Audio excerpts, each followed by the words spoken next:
Welcome. To the joy of coding. Hello, and welcome to episode 391 of The Joy of Coding. My name is Mike Conley. It's so good to have you here. Going to be live hacking on some Firefox stuff today. Going to keep going with the work that has been underway for a little while now with documenting the customizable UI code and understanding it, and maybe even coming up with ways of improving it as we leaf through the code and we document it and we observe and report and then hopefully improve. Let's start by sharing my screen. Hey, it's January 22nd, 2025, episode 391, really closing in on 400. All things being equal, if I do an episode a week for foreseeing the next couple of weeks, that's only 9 episodes. That's about just over 2 months from now. We'll have episode 400. That's a big milestone. Let me know if there's something interesting that I should do for episode 400. I'm really curious. If you've got ideas, I don't have any ideas. I'd like some. Give me your ideas for good things to do for episode 400. You can let me know either in the chat or you can submit the rate this episode form and just put your ideas in there. I read everything that comes in. Okay, what's going on today? Well, first of all, I noticed oh yeah, and the beard is gone. Yes, new year, new face, new me. I decided I'd had enough fun with the beard, and I shaved it off. So there it is. Right, so one thing I noticed today while setting up my stream is that, my YouTube playlist is a mess. I don't know when that happened, but it's just, if you scroll down, a bunch of episodes are duplicated or out of order. It's really rough. I don't know what happened there. Sorry about that. I'm going to find some time to clean that up. The second thing I wanted to mention is, hey, are you on Nightly? Are you using Nightly?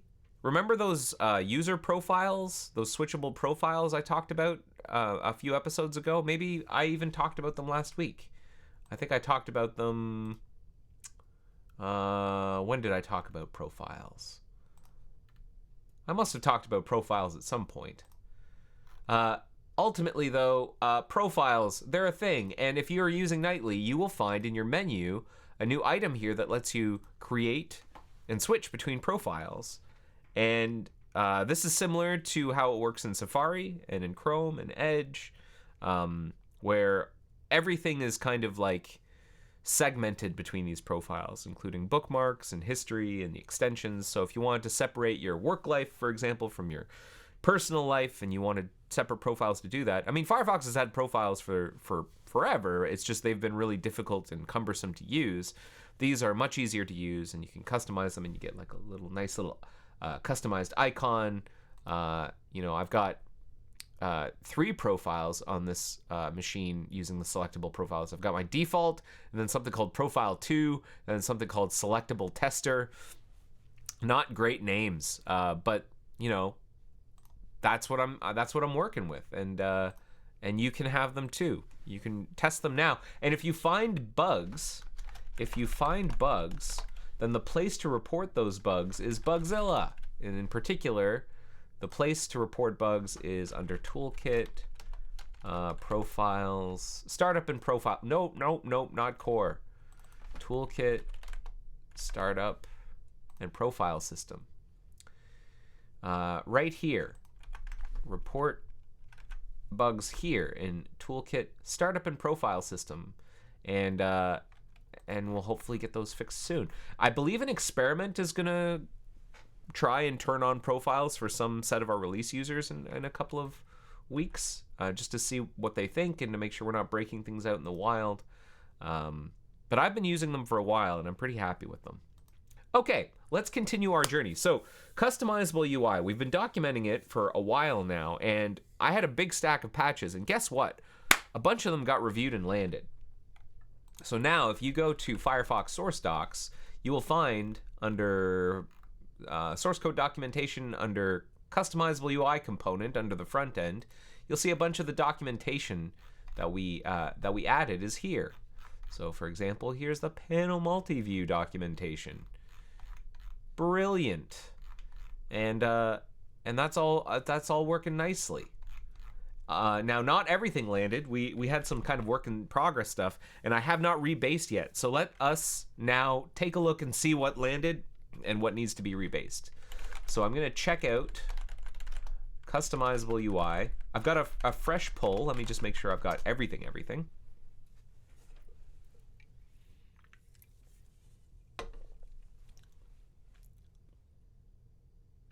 Okay, I'm going to go ahead and check out customizable UI documentation. Let's take a quick peek here.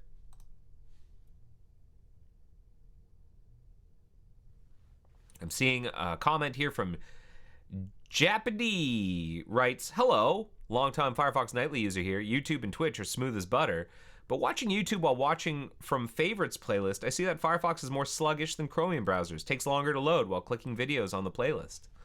Okay, sounds like a performance problem. Let me direct you to the documentation on reporting a performance problem in Firefox. So here you go. This is how you report a performance problem in Firefox. And I'll drop that here as a link on how to report a performance problem in Firefox. There you go. And that will guide you through getting us the data on what might be going wrong, because any number of things might be going wrong. You know, like anytime someone says Firefox is slow, or Firefox is crashing, or it's unstable or something, that's not nearly enough information to do anything about it. I mean, it's a signal, something is wrong, but it's in the same way if you walk into like a walk-in clinic or your doctor's office and say, stuff hurts.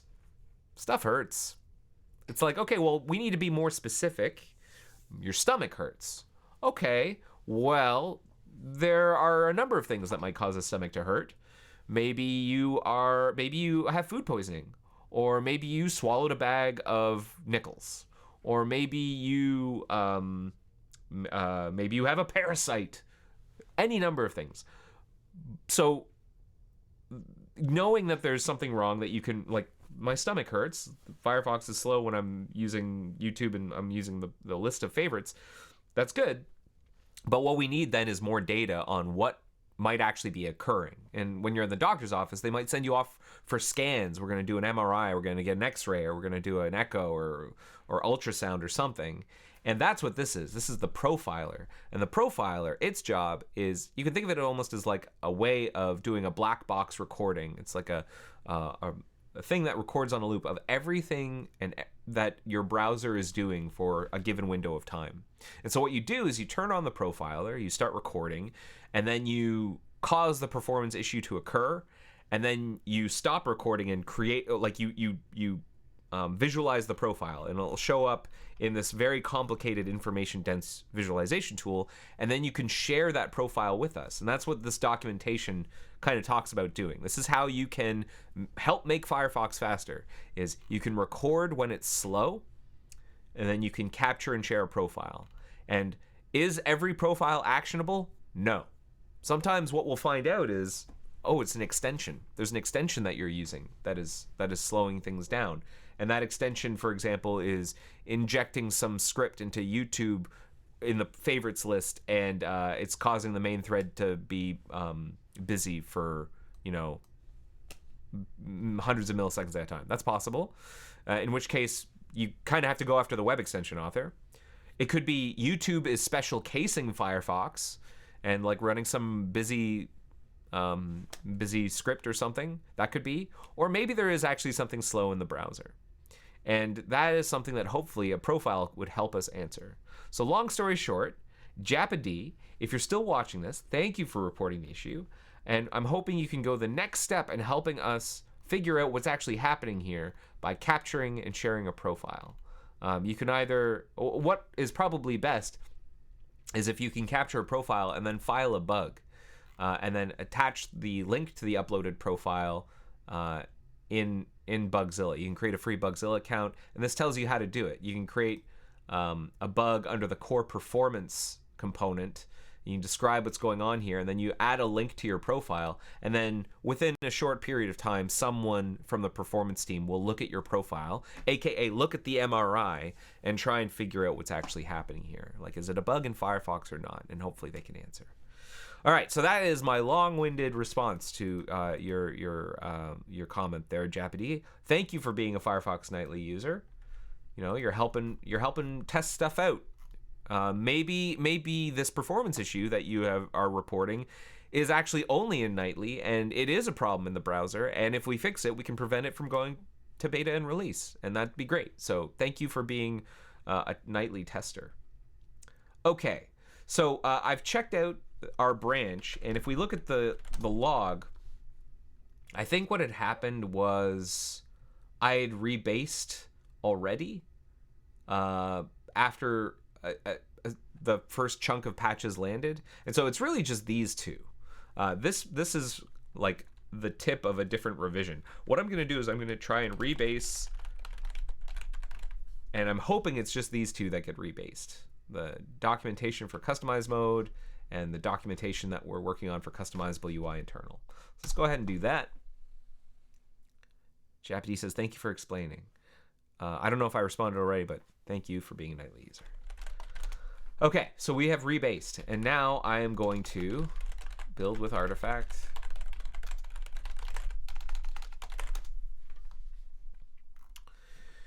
And we can pull open customizable UI, and we can keep going. I don't exactly remember where we left off, but we were documenting customizable UI internal, and we'd started to document some of the methods here, and it looks like we got as far as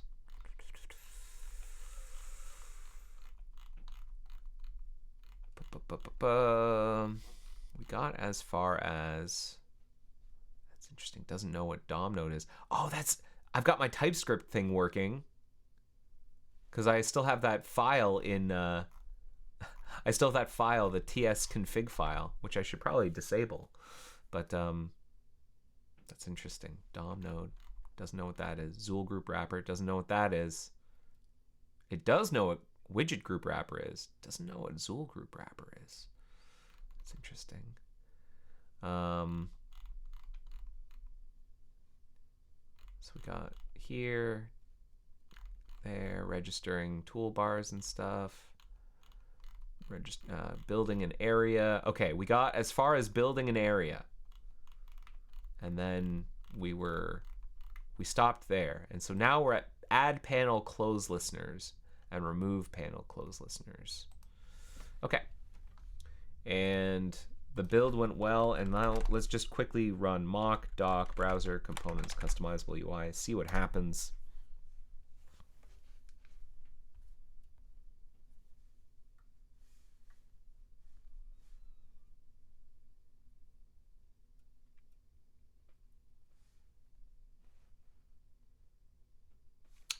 And big complaints from it because I'm not building the whole thing, and it's like, hey, there are things that are missing in the table of contents.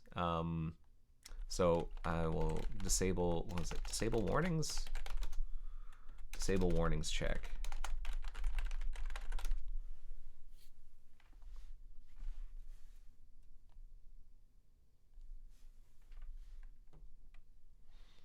Okay. Well, I always choose the wrong one. Index.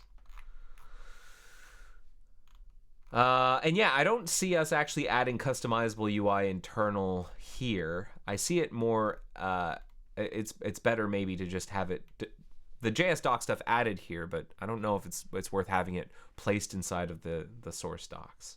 But let's go ahead. Add panel close listeners. If I remember correctly, this is used externally by a couple of things. And yeah, this is interesting. So I think originally all panels open from the browser UI expected to go through customizable UI to do it. And this is a holdover from that era. But add panel close listeners, maybe there's a better, add listeners to a panel that will close it. For use from the menu panel and overflowable toolbar implementations, unlikely to be useful for consumers. That's probably supposed to be other consumers. The panel to which listeners should be attached. Listeners to a panel that will close it. So things like pressing escape, it closes a panel. So what I'm going to do, like before, is useful for other consumers. And then I will say C, customizable UI, add panel close listeners. Param panel is a DOM node. We are eventually going to replace this with whatever is appropriate, like a Zool thing or a panel. And what will I say here? What have I been doing elsewhere? Like C, register as a customizable toolbar area. C.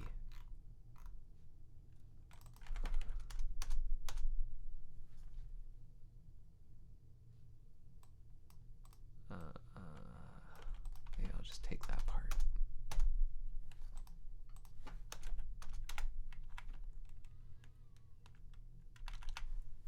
Panel. I don't think we necessarily need to go any further. Remove panel close listeners.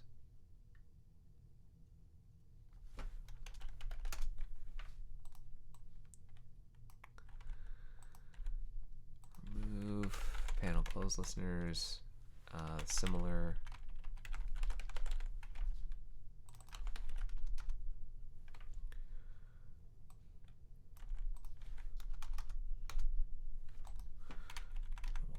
You know, I'm curious if what we can do is add to our to-do notes here.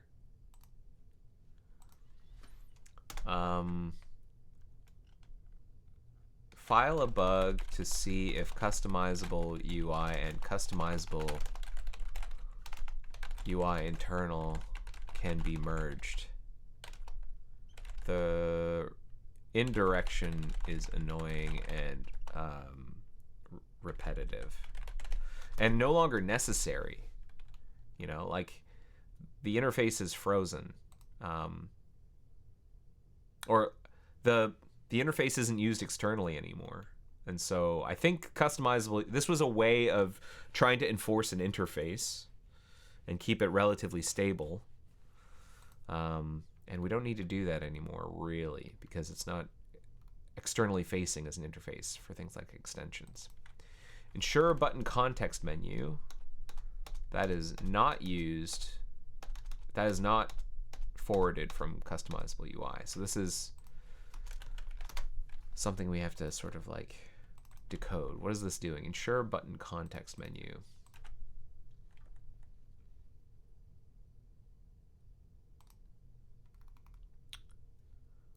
Given a node and an area node. Customization panel, item, context menu. We will figure out if there's a current context menu. If the thing that we're looking at is a web extension widget, and we're in the add-ons panel, and the item is overflowed, then the context menu is null. Otherwise, the context menu will be, if we're forcing the panel, whatever that means, or panel is get place for item area node, we'll get the panel context menu. If the context menu is not the current context menu, we'll overwrite it. Or if the current context menu is the panel, and the context menu for the place is not the panel, then we'll remove the attribute. And what kind of nodes do we do this to? Looks like menus. Register a panel. children.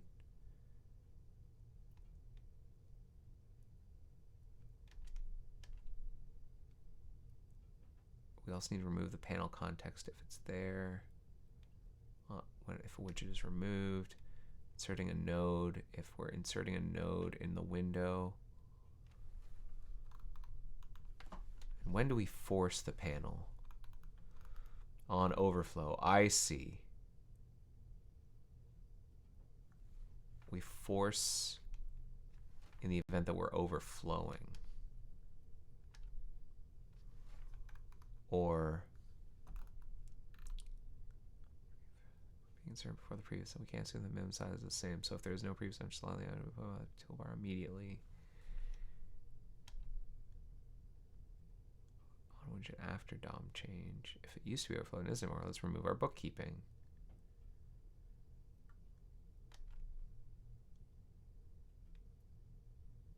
Okay. Force panel. So this is a Boolean. This will be a DOM node. And this is a DOM node. And I think what force panel is, true if the context menu should be the overflow panel item context menu. If force or panel item context menu is this one, customization panel item context menu.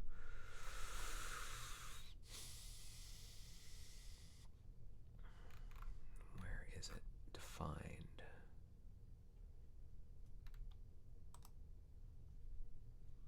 It's to manage the extension, remove an extension, report an extension, pin to overflow, move to toolbar, remove from panel, customize toolbar. So it's this thing. And sometimes we insert bookmarks toolbar in there.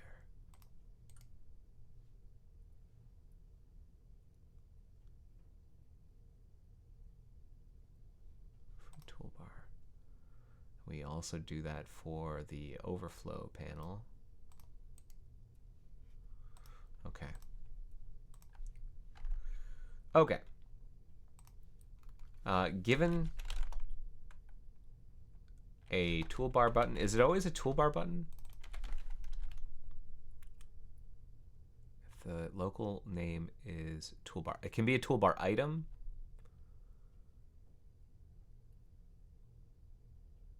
Or a toolbar button.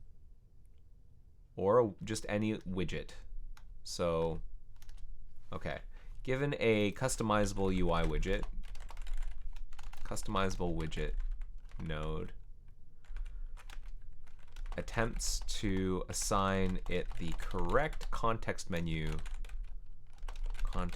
attributes for the current placement of that widget node.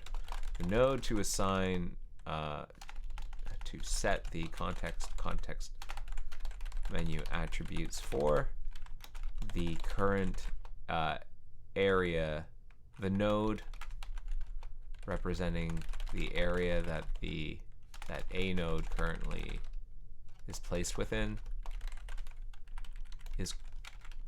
is currently placed within. True if the context menu true if we should force the panel context menu regardless of the current placement. This is particularly useful. This is mainly useful for the overflow panel where the placement may be the overflowable toolbar, but visually the widget is within the overflowable toolbar panel. All right, I think that's right.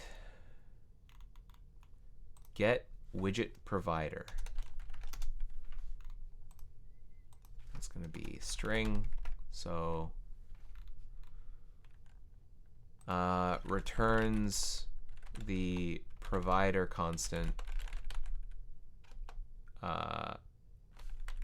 returns the ID of the provider for a given widget. This is one of the customizable UI provider constants. The widget, the ID of the widget to get the provider for returns a string, one of customizable UI.provider constants. So provider special, provider API, and provider Zool.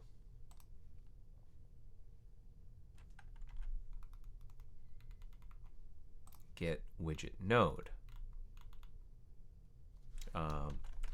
For a given window,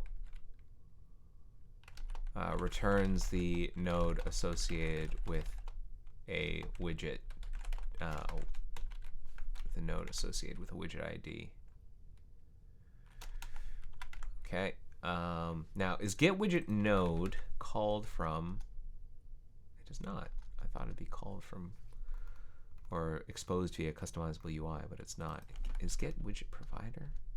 No, it is not. Okay. String. The ID of the widget to get the associated node for in the window. DOM window. The window to find the node for the widget for a widget ID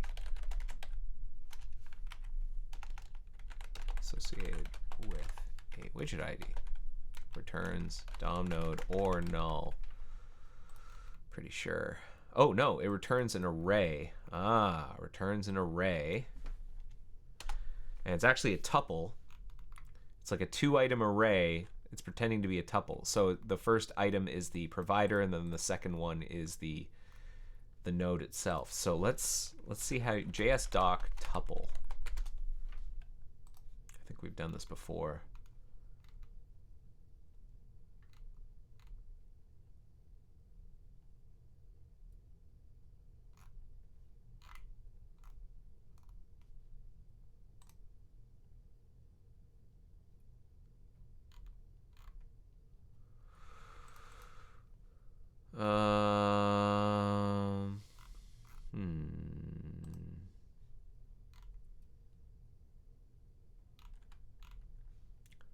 I think I want to use a type def.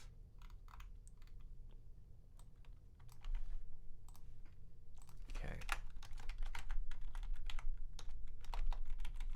We'll call it a getWidgetNode result. Type def, and the first one will be a string getWidgetNode index 0. The ID of the provider, provider for the widget node. This is one of the constants in customizable UI.provider star.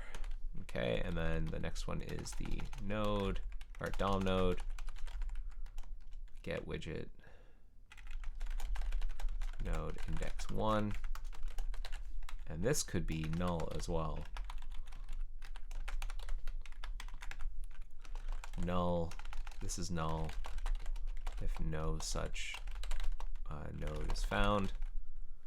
If no node is found for the widget ID,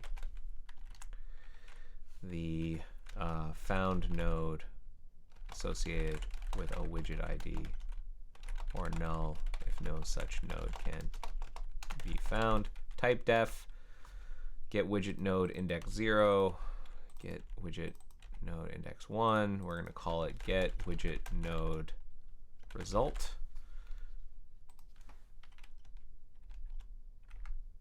And then we'll say that the return value is get widget node result.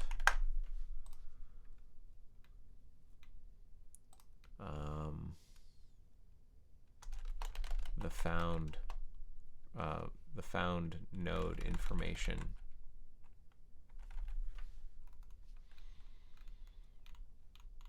Okay. Register panel node.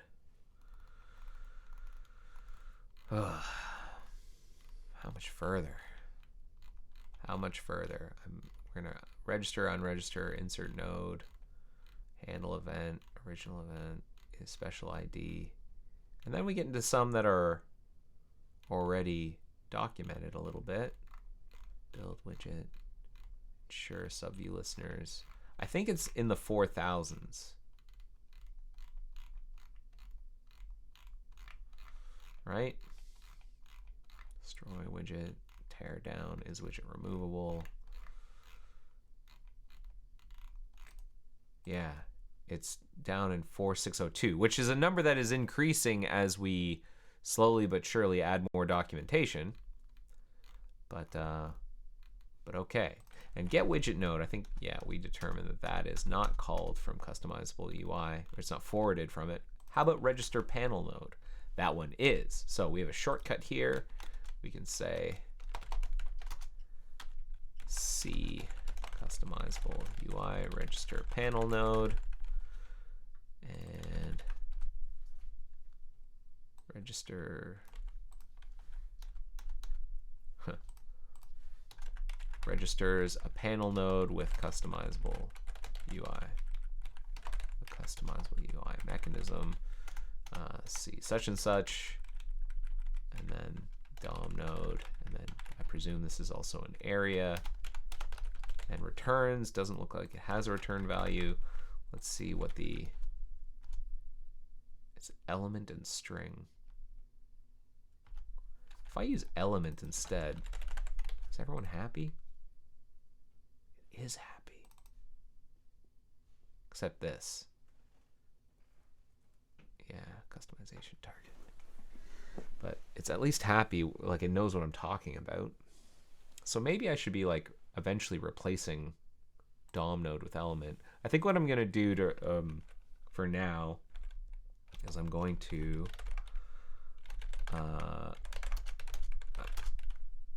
temporarily disable that tsconfig thing.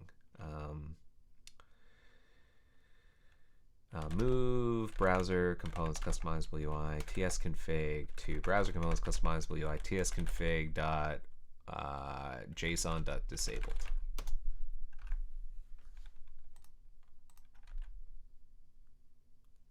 Did that work? Yeah, okay.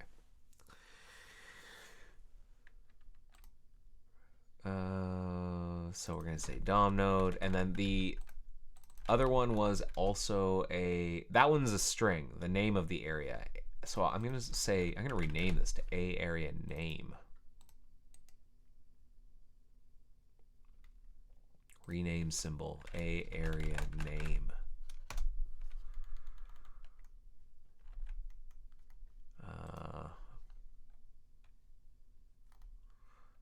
Or do I tend to use a area ID?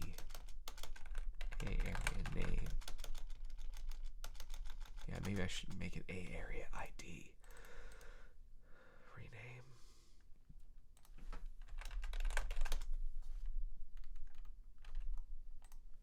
Okay. And then I don't think we need to supply these arguments. People will see this.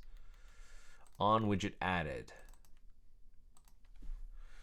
Now we've done this before when we've implemented the callback fired when a widget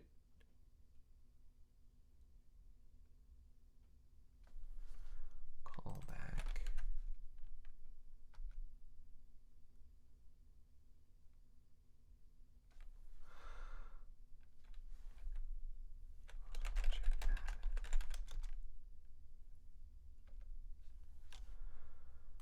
How do I say, I think I've tried this before, how to say that a method implements a callback with JSDoc.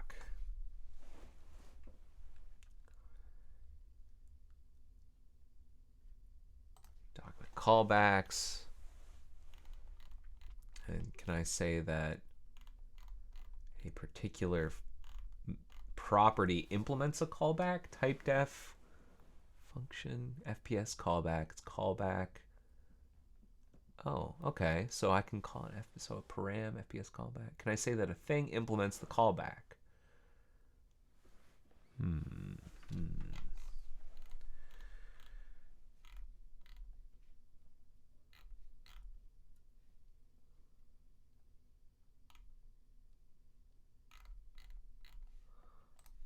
How to define a function to be a callback implementation? Can use type. Type isn't a defined class, but typedef. Callback defines a type, limited.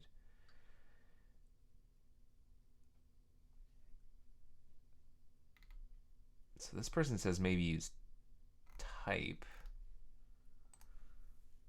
How do we use JS document callback return right? JS doc links to callback function, JS object methods, property.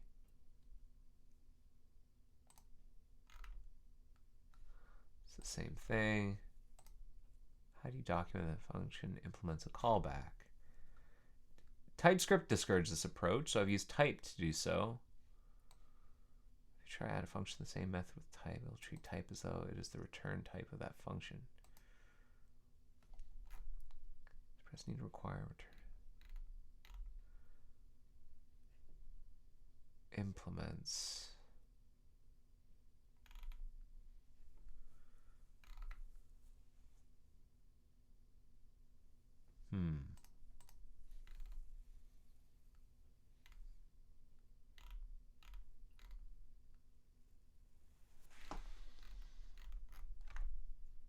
So can I be like,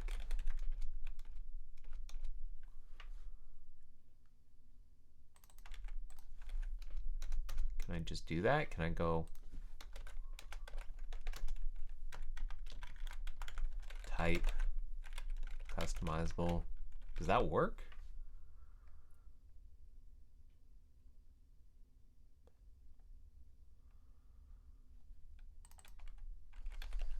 Not really, eh?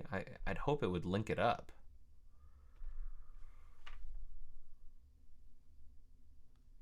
Type customize widget string. Oh, so it knows that type, and that one it knows.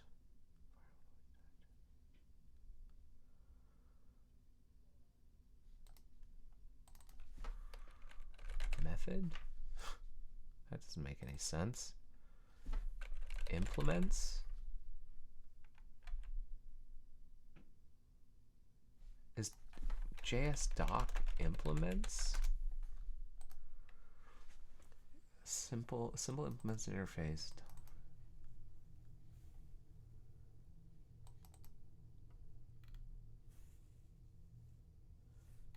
Function color. That's an interface. Implements color. Can I say that a method implements? It's that a symbol implements an interface. Color, something is an interface. So if I say that, can I say that this is an interface? And then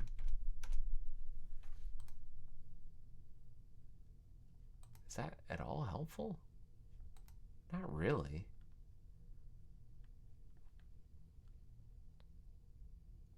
Can you not use the callback tag coupled with the param tag? See the bottom of this.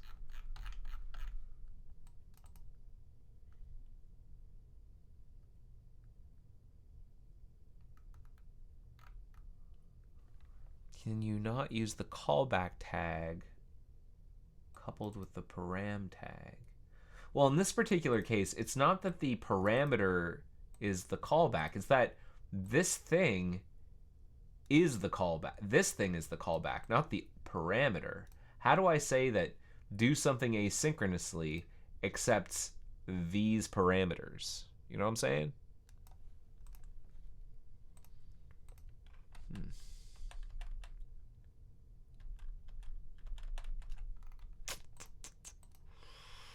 What do I do?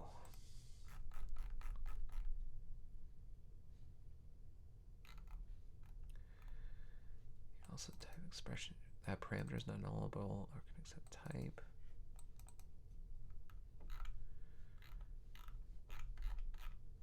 Callback.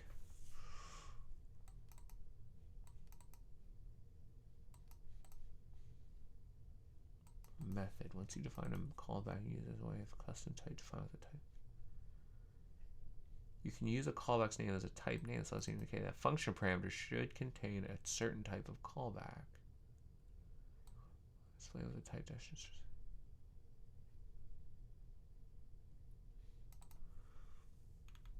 It's a class, takes a callback, document a global callback.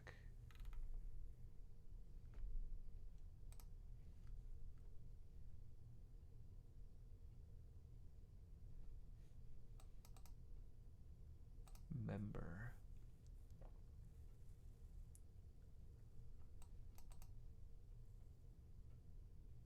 Type as well as a name.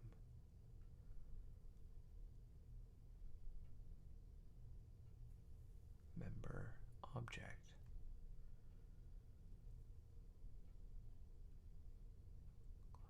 Member.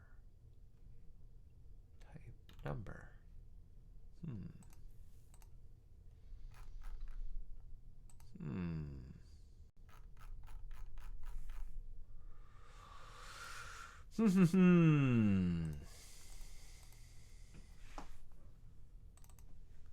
And implements seemed like the closest.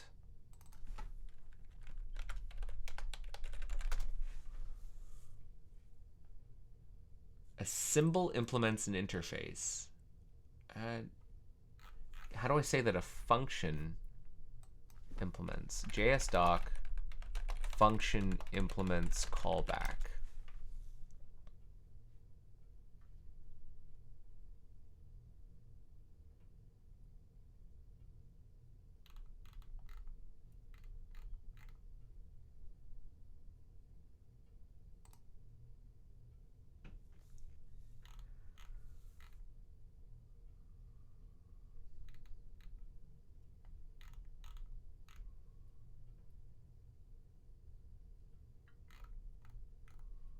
Function.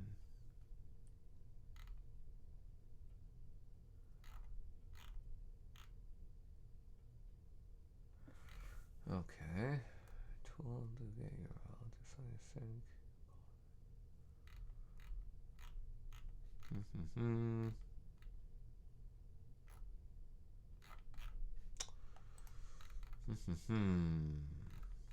Callback is overloaded.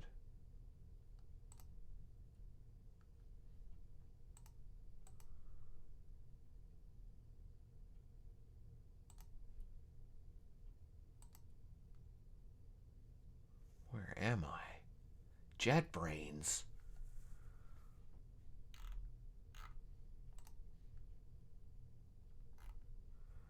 JSDoc function implements interface. How's that? JSDoc for reused function interface. There is a way to define it. Use a callback to the equivalent of type def, then you send param. No.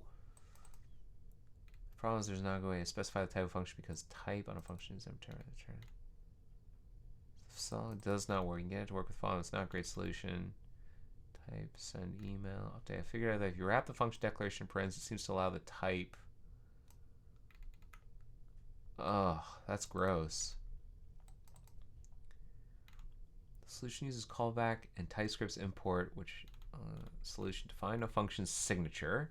Create a callback type specifying everything you need. And then simply apply it with a type declaration. Type. You reuse types from external files without template.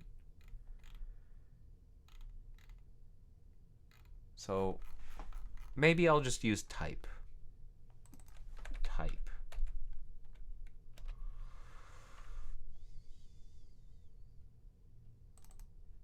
It'd be nice if VS Code could forward that along.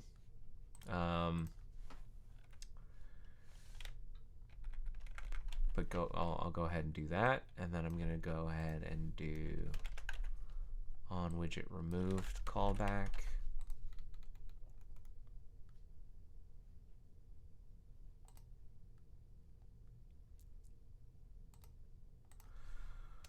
Notices when a widget is added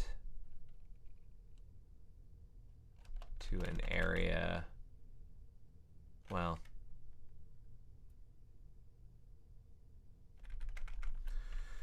I don't know if there's anything to add here. On widget removed. On widget moved.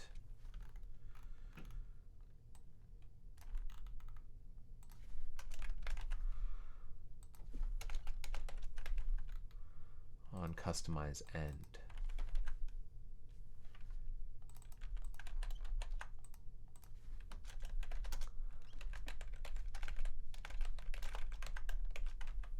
All right.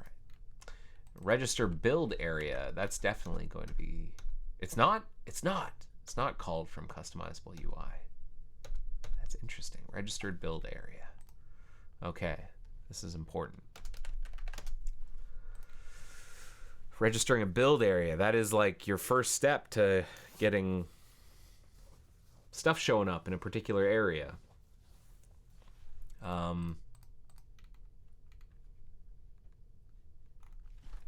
Given a particular a customizable area, a area is going to be the ID, a area ID. And that's going to be the area node. I'm going to rename this symbol a area ID and rename this symbol a area node. Given a customizable area, registers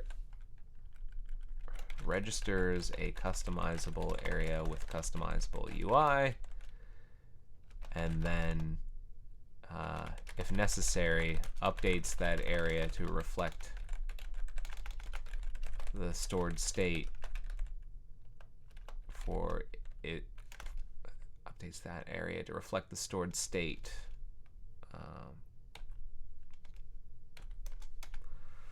Yeah.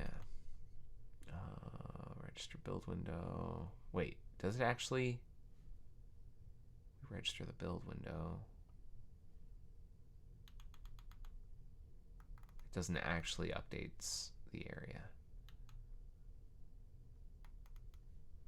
Registers a customizable area with customizable UI such that it can then be built to reflect the current stored state.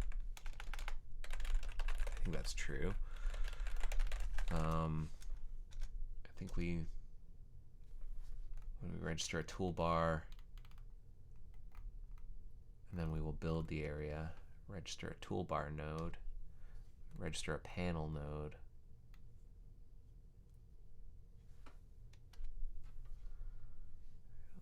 Yeah, okay.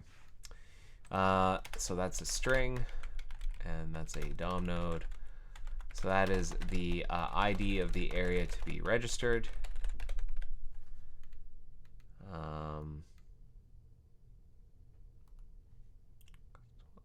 Area of a window such that it can then be built. Yeah.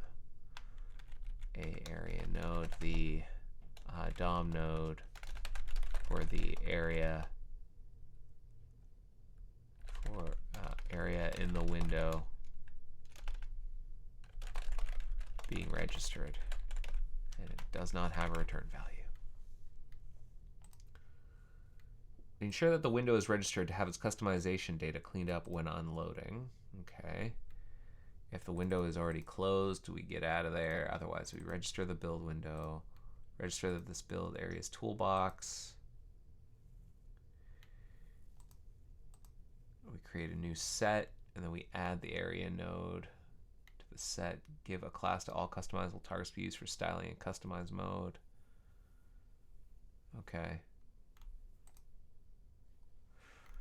Register as a build window. So I don't know if this is called externally. It is not. Register as a browser window. with customizable elements, customizable UI, customizable elements with customizable UI. This is mainly used to set up event handlers to perform cleanups if and when the window closes.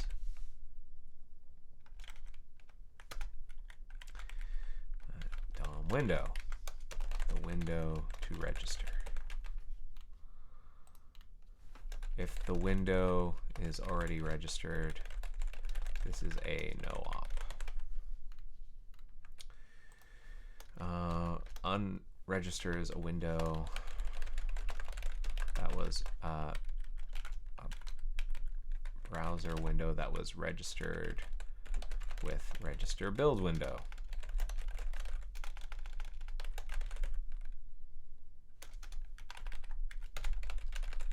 No return value of the window to unregister.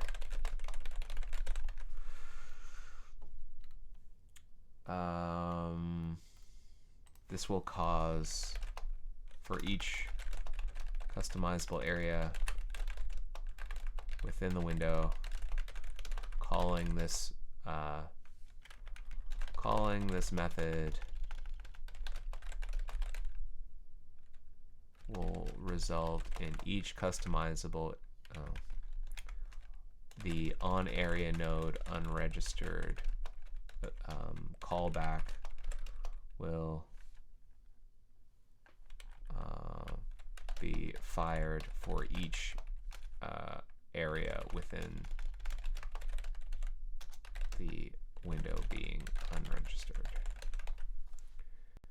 Customizable UI, customizable area within the window being unregistered. Oh, and then widget instance removed.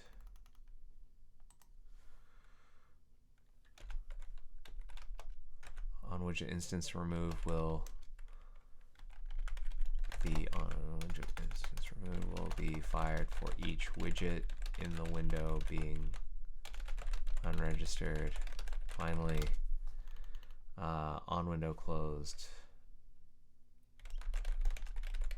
will be the on window closed listener will be fired for the window.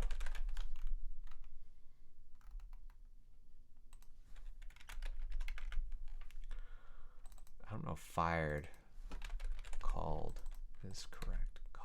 Called with the window. Set location attributes.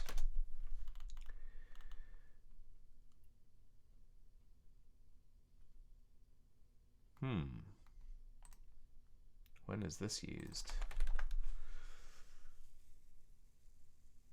Before we insert a widget into the DOM, we will set its location attributes. Okay. Sets some attributes on a customizable widget when it is introduced into the DOM. Right? When it is introduced into the DOM or moved around within it. Attributes, those attributes are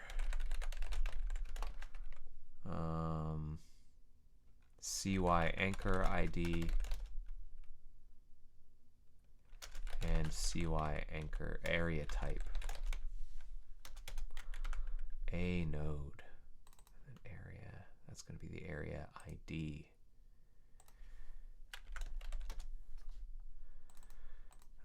Okay, DOM node.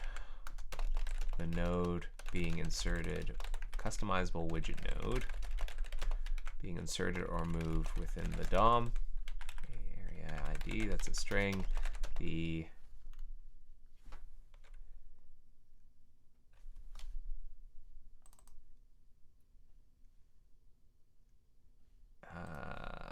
area that the customizable widget is being moved into or within.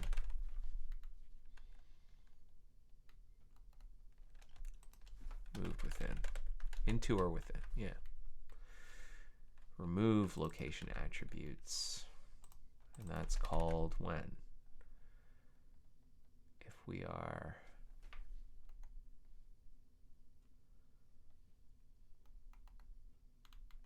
removing the node.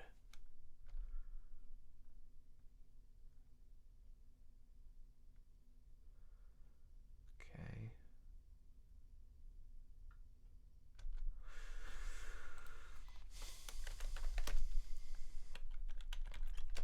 Removes any location attributes from a customizable widget node when the node is removed from the DOM.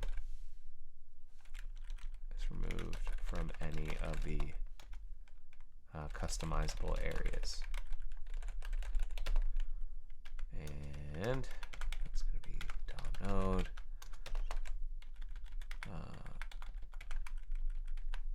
Added.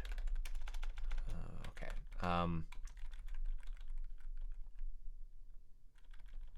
The node being removed from the customizable areas, from any customizable, from the customizable area. Insert node. Interesting. And I don't think position is declared. The value is never read. Hey, we probably just get rid of that.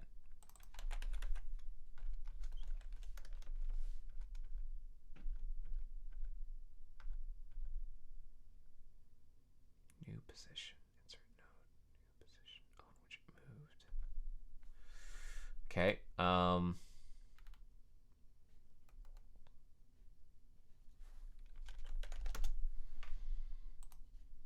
What is this?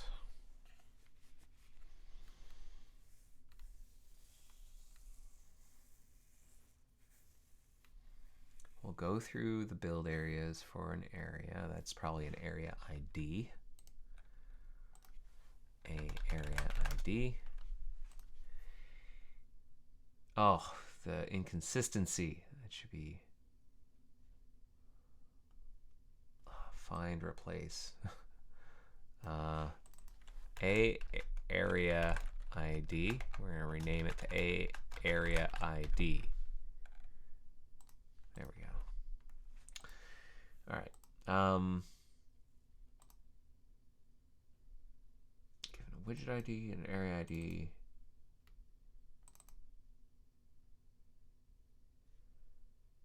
We'll go through the area nodes for an area. We'll get the placement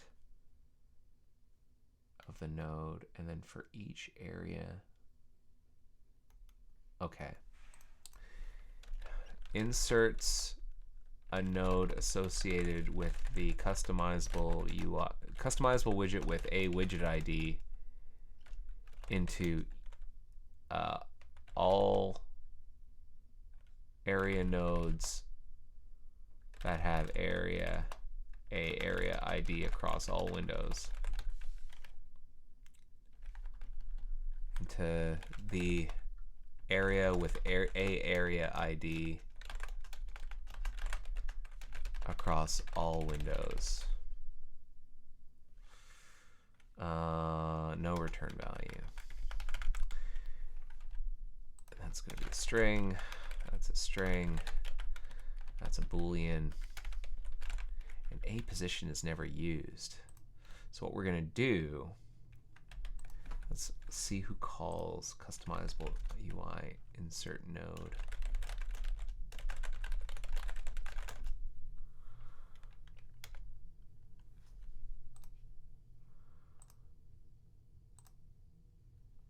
Okay, on widget added, on widget moved. It's only used internally. On widget added, we pass the position. We say true. So we're going to go ahead and just remove position.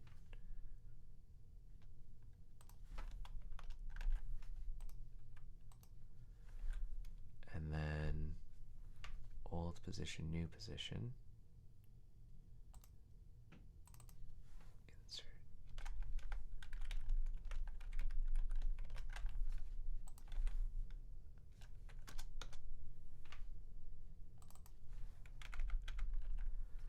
is new. Get rid of position. And is new is used.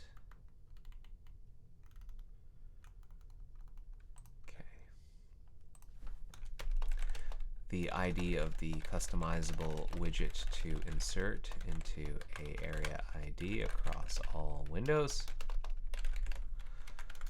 The area to insert the widget into across all windows. ID of the area. True if the widget is being newly inserted as opposed to moved.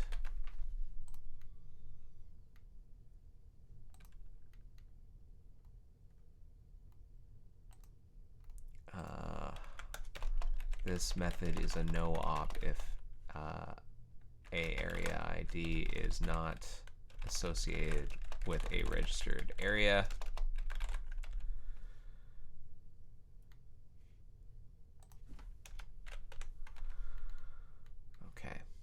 Insert node in window.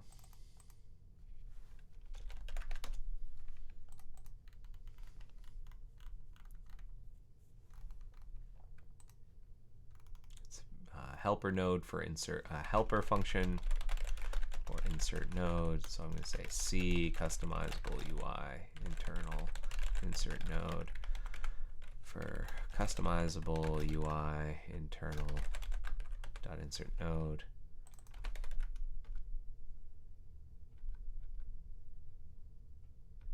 Oh, it's more than that. It's used outside. Okay.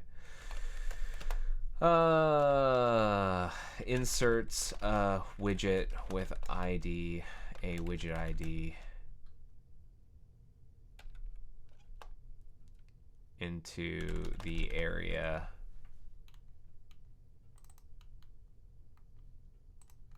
into the past area node in the position dictated by customizable UI's internal positioning state for widgets. Widget ID, that's a string. The ID of the widget to insert into a area node. A area node, that's a DOM node. The customizable area node to insert a widget ID into. And is new is a Boolean. True if the widget is being inserted for the first time instead of moved.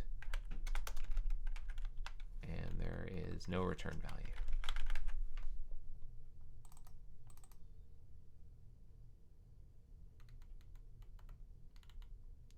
Okay. Find insertion points. You know, I might pause here for a quick sec because we're making good progress, but I also don't want to. I need to focus on something else for a little bit. Excuse me. We're doing fine, but I want to. What do I want to do? I want to talk a little bit about this TypeScript stuff because it actually seems like it'd be pretty useful, and I was wondering maybe if there's some parts I could turn it on for. If there's like a really small directory I could turn it on for. Like, what happens if I turn it on for just this file? Would that be okay? Let's see what happens if I move .disabled back. And then I tell it to include just... I'm going to have it exclude everything. Most everything. Customizable UI. .sys.mjs and customizable widgets .sys.mjs and customize mode.sys.mjs and panel multi-view.sys.mjs and search widget tracker.sys.mjs.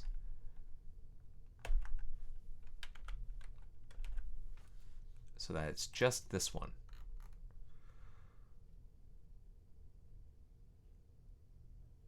Get attribute doesn't exist on type event target. Event target. So that it doesn't like that. It doesn't know what DOM node is. So there's a lot of complaints in here. How about search widget tracker? This one's a lot smaller. Can I turn it on for this one? So if I switch that out for toolbar, context menu.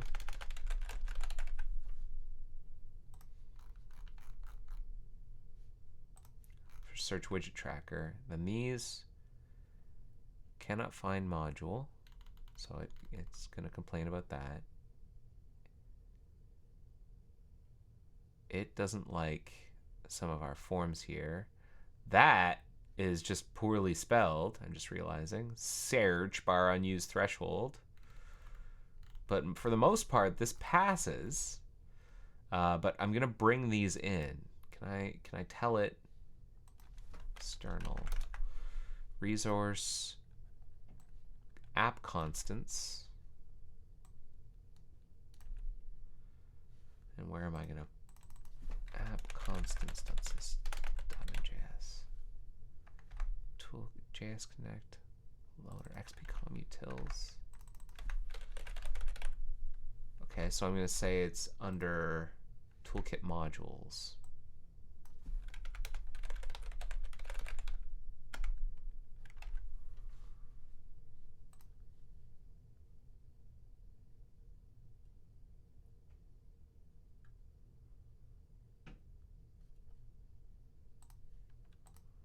I might need to like get it to run again. I don't know.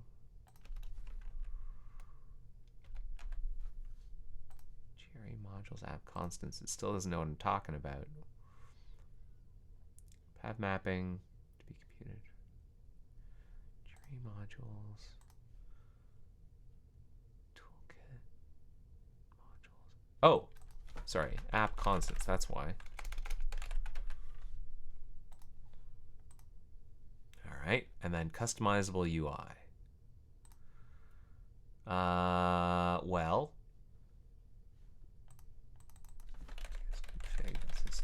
config.js. Right, so we can say this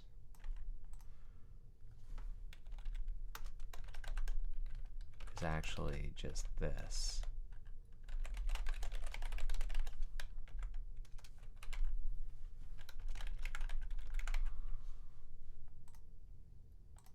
And then this passes, except that it is complaining that app constants is it claims that app constants is a function. And what else is it complaining about? It's saying that the left-hand side of an arithmetic operation must be any number, big int, or an enum type. So it doesn't like the fact that we're using a little bit of math here on the left. Like if I said,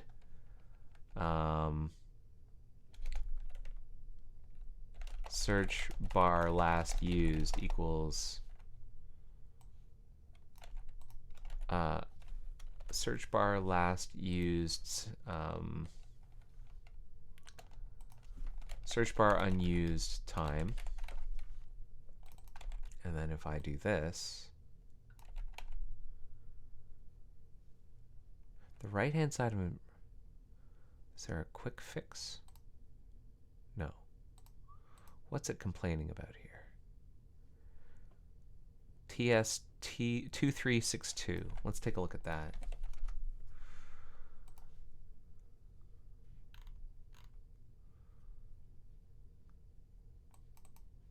Oh, it wants plus. Oh. Plus. That's interesting. Why is that? Unary plus will coerce to a number. So always coerce to a number. I see. So I don't even need that. What they want is to coerce to a number. That's interesting.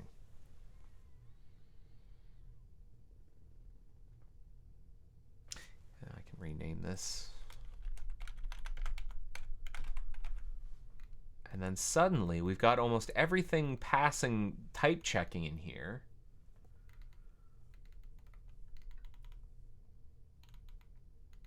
Not that there's a whole lot going on in this file, but it thinks that app constants is a function.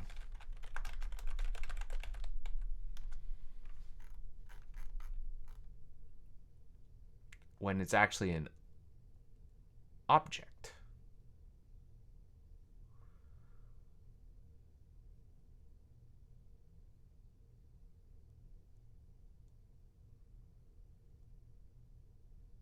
The return value for object freeze should be an object, should it not?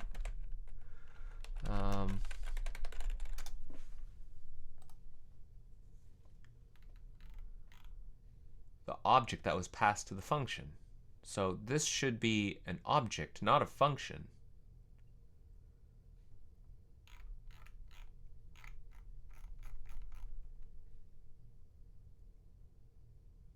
How do I tell it? Like type object.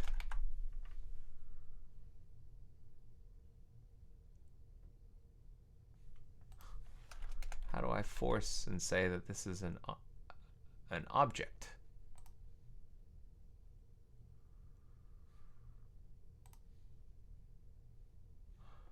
Why does that think it's a function?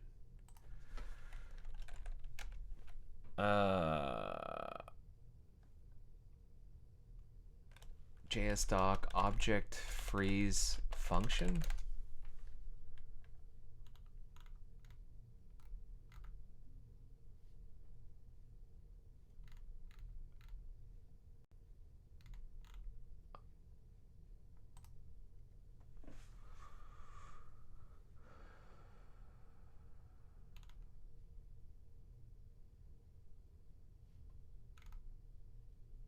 Object freeze definition in ECMAScript is wrong. Huh. So like if I don't freeze it, let's just say I don't freeze it.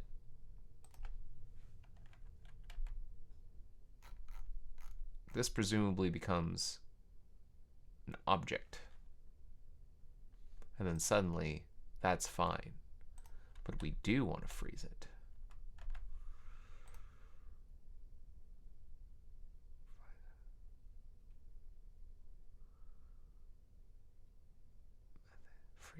Function. Object constructor freeze. It's claiming. Is this claiming that the return value is the function?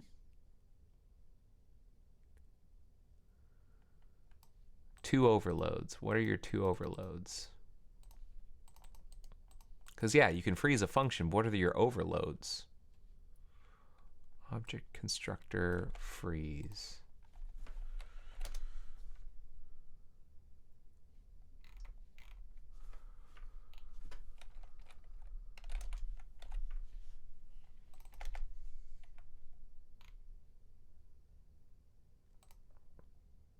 No, we are in the wrong place.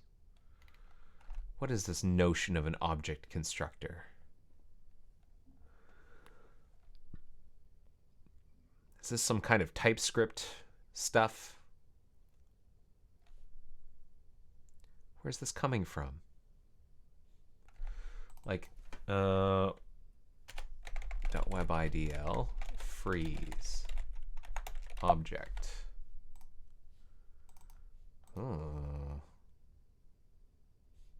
It's not in WebIDL. This is a JavaScript thing, right?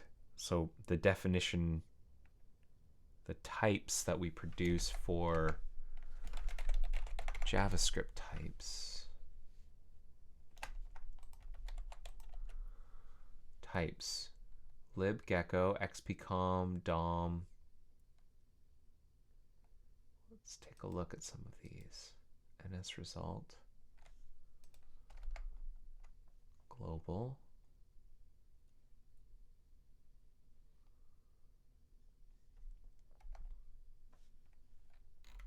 A bunch of xpcom things, not including freeze. Types gecko. Tweaks.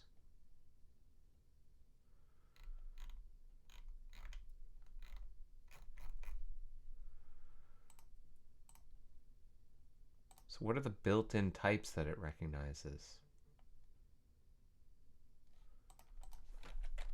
Freeze.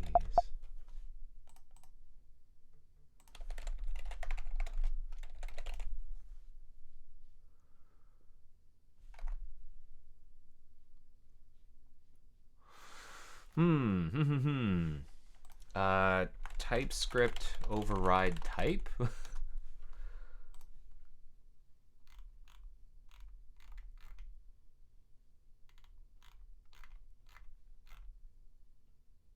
Like, how do I say this is an object? How do I say that?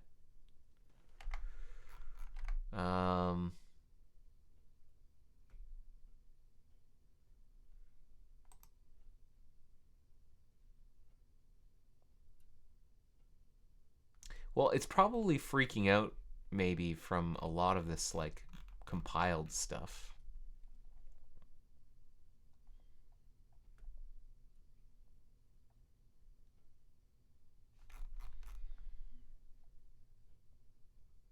It'd be lovely though if I could say, hey, this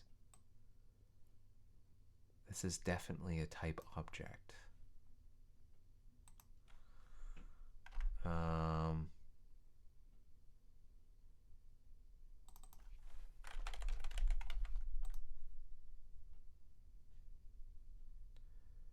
Export var.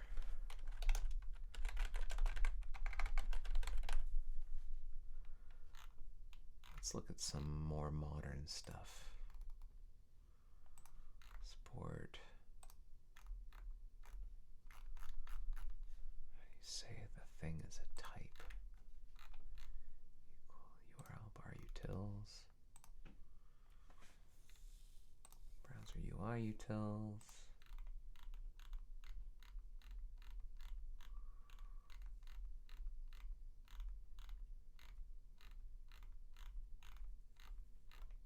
What we could do is var app constants equals that, and then like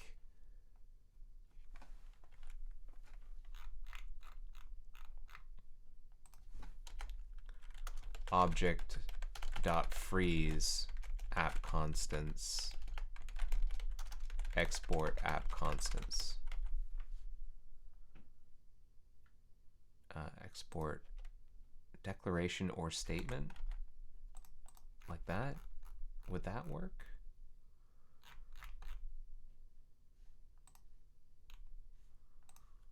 So now if I build this, I don't know if this is going to work. Force assignment in TypeScript. This is from SmurfD. Perform a cast. Now the problem is that I'm not writing in TypeScript. I'm writing it in JavaScript, so I can't use a bunch of the syntax. Let's see what happens. Am I?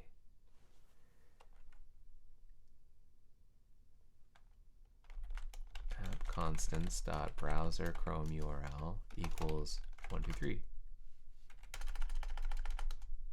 Okay. Is frozen. Can I say whether object is frozen? App constants. True. So that's one way of doing it. By doing it this way, suddenly it realizes that this is an object, and then suddenly search widget tracker works. And then if I like,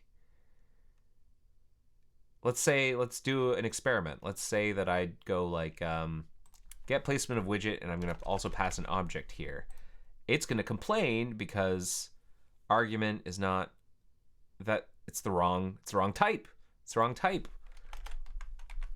Because get placement of widget accepts only string and then an optional boolean and then another optional boolean. That's neat. So if I go like, yeah, 1, 2, 3, it's going to complain. Hey, you can't pass a number here. So that's one thing we could do. That's neat. So that's a thing I might try and do then as part of this, is introduce some TypeScript stuff in here. Add a tsconfig, and then I can show, hey, we can do one of these, and then we can slowly start building them up. And at least this file is like a little safer, and we can slowly widen the scope of what can be made type safe. And that'd be good. Okay, I think I'm going to pause there. I'm going to, what am I going to do? I'm going to I'm going to revert the changes to app constants.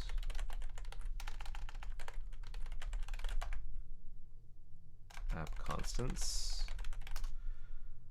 I'm going to revert the changes to search widget tracker. And then I am going to commit these changes, these updates to the documentation.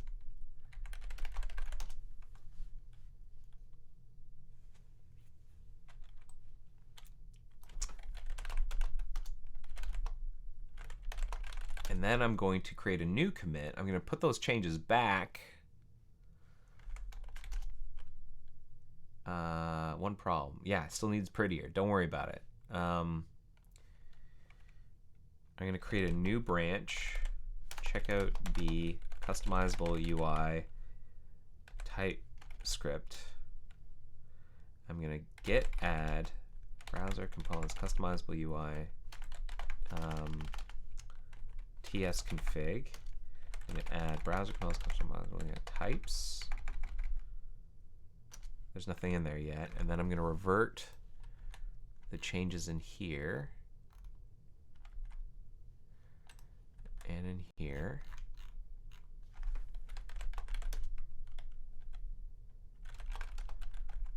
Well, it's customizable UI, search widget tracker. I'm going to add toolkit modules app constants. And then I'm going to say whip pilot adding type safety to some customizable UI modules.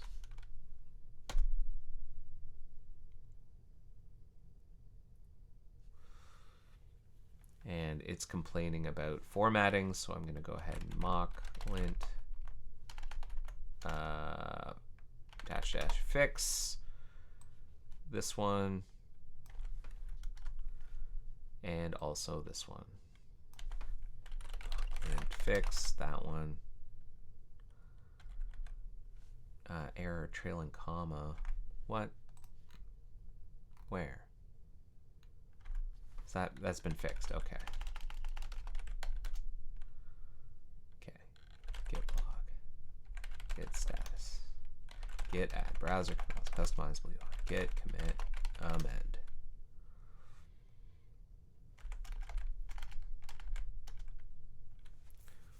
And it'd be cool if I could add TypeScript safety as like a linting thing that runs every like I do here, so that when I'm committing. But that's neat. Hey, we've got proof that with this documentation that we're adding, we can add some TypeScript safety, some strong types, and that can help us prevent bugs from creeping in, and I like that. Thumbs up. All right, I think I'm gonna stop there. Next week, let's keep going. We'll continue our journey trying to add more documentation, which is all part and parcel to this type safety stuff. It's probably going to be a few more episodes, but eventually we're going to be done customizable UI, and then we can go back here to customizable widgets, and then the journey is done. And then maybe we can really go whole hog on this TypeScript stuff. I think that'd be really neat, is if we could like expand it out, maybe see what we need to build out to support having the TypeScript compiler look at our JS doc for customizable UI moving forward. I think that'd be neat. All right, well, thanks for watching episode 391 of The Joy of Coding. Let me know what you thought. There's a link here in the agenda. I'm gonna just drop that here. Rate this episode link. And let me know what you thought. If you liked this episode, if you want me to cover more of this stuff, if there's something you want me to go deeper on, or just stop this documentation stuff, go work on a bug, let me know.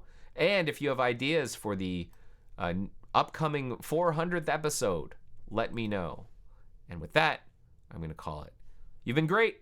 Hopefully see you next week with episode 392. Take care, everybody. Bye-bye. The joy of coding. See ya.